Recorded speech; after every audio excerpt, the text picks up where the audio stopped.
Suite à ces bonnes pratiques qu'on a vues par rapport à la lettre de motivation, j'attire également votre attention sur quelques exemples d'erreurs fréquentes qu'on rencontre dans ce type de lettre.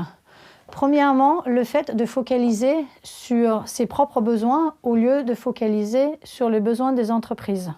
Très souvent, on voit des lettres beaucoup trop longues. Si une lettre est trop longue, le recruteur ne va pas la lire. On voit également de temps en temps des lettres trop courtes. Si on fait uniquement une phrase qui dit « Je suis intéressé par votre entreprise, merci de vous contacter », ça ne fonctionnerait pas non plus.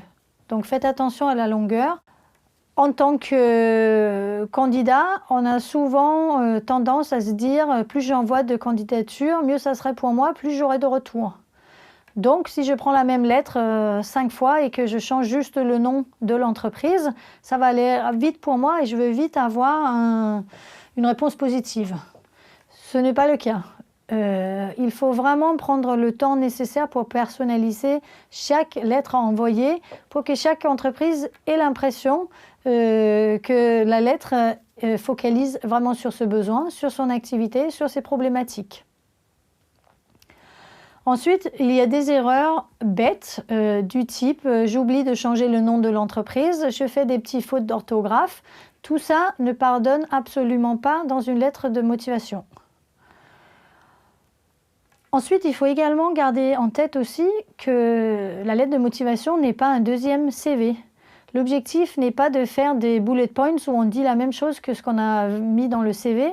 C'est vraiment de prendre 2-3 éléments clés du CV et développer ces exemples-là dans la lettre de motivation en utilisant des vraies phrases, encore une fois, comme dans le CV, en focalisant sur les résultats, sur les actions concrètes.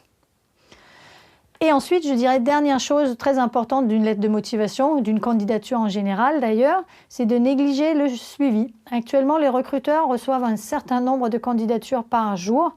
Lorsque vous avez la possibilité de contacter la personne à qui vous avez envoyé votre candidature pour vous assurer qu'il a bien reçu votre candidature, pour souligner le fait que vous restez très intéressé par l'entreprise, c'est un bon point pour vous parce que ça montre que vous suivez ce que vous faites et que vous êtes réellement intéressé par ce poste-là. Donc le suivi d'une candidature est essentiel et moi j'ai pour l'habitude de dire que le suivi peut, selon moi, se faire environ 1 semaine après avoir envoyé la candidature.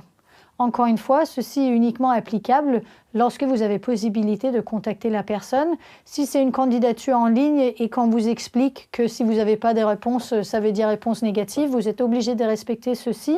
Mais lorsque vous avez la possibilité de faire un suivi plus personnalisé, ça peut avoir un réel impact sur votre candidature.